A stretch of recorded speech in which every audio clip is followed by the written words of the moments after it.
Ey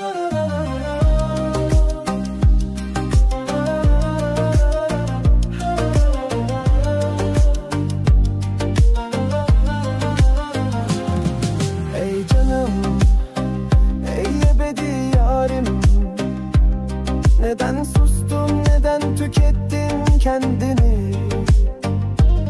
Bir melek gibi narin ve temizdin. Bahar koymuşlar adına, kimin günahıydı bilmedim. Bir not kalmış avuçlarında, toplama kampında kırıldım. Bana bakmasın kimse artık demişsin. Ölümünü duyunca bin ölüp bindirildim. Sen değil ben o utançla yaşamalıydım. Söz verdim seni kurtaracaktım. Zindanlardan geçtim, adını andım. Ama seni kurtaramadım.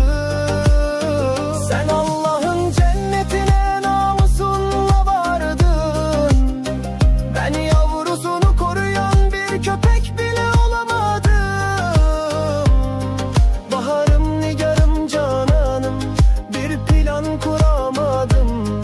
Dikenli telleri yırtıp koşamadım. Her ülke, her yol bir tuzaktı bize. Düşlerimiz kaçaktı gecede. Karanlıkta kaldım yolumu ararken, ve sen gittin, ben yandım geride. Sen melektin, günahsızdın. Ben sana ulaşamadım. Dünya sessizdi çığlıklarına.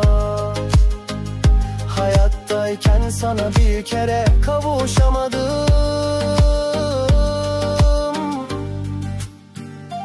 Sen değil ben utançla yaşamalıydım. Söz verdim seni kurtaracaktım.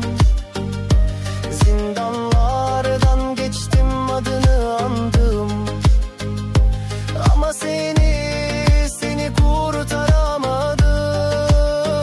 Sen Allah'ın cennetine namusunla vardın. Ben yavrusunu koruyan bir köpek bile olamadım. Baharım, nigarım, cananım, bir plan kuramadım. Dikenli telleri yırtıp koşamadım.